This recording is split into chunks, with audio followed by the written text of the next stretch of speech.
I love you so much. Thank you for all that you do for all of us. We don't do anything. You are the creator. We just stand there knowing what you've created and knowing it loudly, knowing it pointedly, knowing it vibrationally, knowing it without resistance-ly. And it is helpful to have someone know, because it's easier for you to get a glimpse of it then. I want to say something first to Esther and Jerry. I want to honor them for their courage in doing the work when they first started. Wait. This is very lovely of you. It really is. But no courage is ever needed in the vortex. They were in there way back then? Mostly. But it's better for you to assume them there. You see what we're getting at? They don't have to be brave or courageous to come into alignment with who they are. I'm sure glad they did. Because if they needed to be brave and courageous, then you would need to be that too. And in your belief that you need courage when you don't have it, now you've just shot yourself in the foot, you see. And went out in the bushes.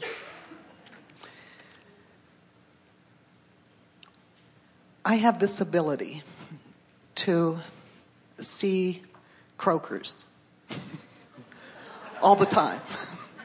And part of the work that I do in working with an addiction and rehab facility is so many of them's addiction started in the aftermath of a loved one's croaking. And I love doing this work. It's the most fulfilling thing that I do.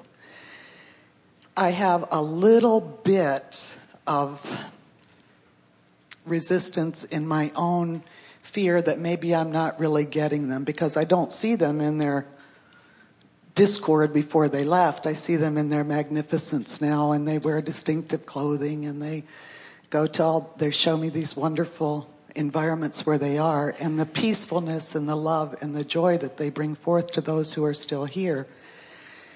It's just the most magnificent thing. And when I do this work, I am filled with... Do you thank them for their courage? No. No. I don't even think about my courage at that point. I just do it because it feels so good. But when I work, both doing the energy healing work that I do... So give in a little bit of detail precisely what you do.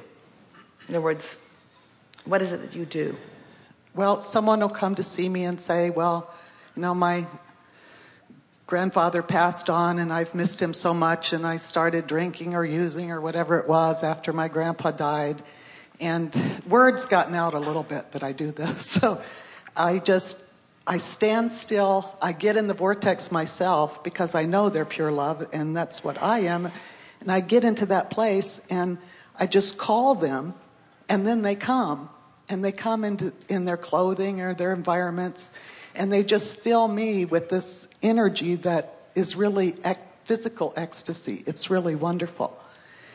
And so then I just relay all the messages and tell them what that I'm seeing and what I'm feeling, and just exude the love out. And then they get to ask questions, and they do. Well, what you're doing is a wonderful thing, and it's what we are encouraging. You see, anyone who manages to achieve vibrational alignment with who they really are now has access to all that they are, and it's like aligning to the fullness of who you are. It's important to note that every person has a vortex, and every person has an inner being, and every person has the ability to release resistance and align with that broader perspective and with that non-resisted, pure, positive, liquid love energy. Everyone has the ability to do it. But most people aren't doing it because they're so caught up in the details of life experience that prevent them from it. So what Esther provides and what you are providing is a sort of bridge where even if you're not in the vortex, you have access to Esther, or you have access to you. You have access to being able to see and being able to hear. So as you are able to maintain your alignment enough that you are hearing and actually interacting with with those who are currently non-physically focused, and you are expressing about it, then you're like a satellite dish that has just beamed the signal a little bit closer. We think it is important for you to convey to them that while you are in this moment being a bridge, that you are not a necessary bridge, that they have access to that. And we also think that it's important for you to help them to understand why you were able to access them while they were not. In other words, you don't miss them, so it was easy. You're not focused upon the lack or absence of them, so it was easy for you to tune into the vibration of them. And the reason that these people who love them so much can't get a whiff of their dearly departed is because they're so caught up in the loss of them, and you can't have the loss of someone active in your vibration and the presence of somebody active in your vibration at the same time. Wonderful thing to convey. I have no attachment to outcome. I do tell them that, and I try to teach them how to do it. I think I was given this ability because my son made his transition 16 years ago, and in the aftermath of that, I got a brain tumor.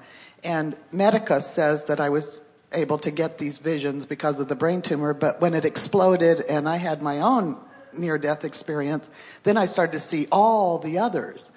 And the other question I had is... So let's talk about the elements of that. So in your trauma and in your discord, you were asking in a stronger way than you'd ever asked before. Yes. And when you're really asking in a strong way from a vibration that is really opposite of what you're asking for, it puts tremendous tension on you. It's like trying to jump the canal, as we were saying. In other words, which is what resulted in the physical anomaly or medical condition that you had. But the most important thing to take from all of that is that death experience of your son was a catalyst to your connecting with who you really are. Yes, it was. Yes. He gave me reason to want to be in the vortex. Perfectly stated. Perfectly stated. Because we had many journeys ourselves to other dimensions, and he still assists me in these other Krogers. So do you believe that in the same way, these other people have put into their vortex something powerful as well?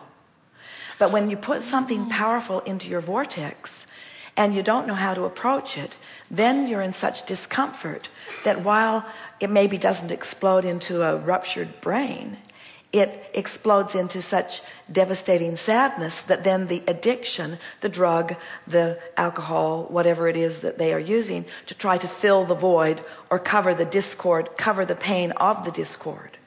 And so these are the things that you want to convey to them. You want to help them to know that you understand because at one time you experienced it. And while your outcome was a little different, that you know that the reason that they turned, and we would say wisely so. We would not say the reason you made the big mistake of becoming addicted to alcohol or the reason you made the big mistake of becoming addicted to drugs. We would say the reason you logically found that process as a way to soothe your discord is completely and utterly understandable to me, say to them. But now you're ready to move on from that. I do tell them that. Yes, very good. So what is it you want from us? It seems that everything we tell you, you already know. Well, I listen to you all the time, and I just feel so close to you.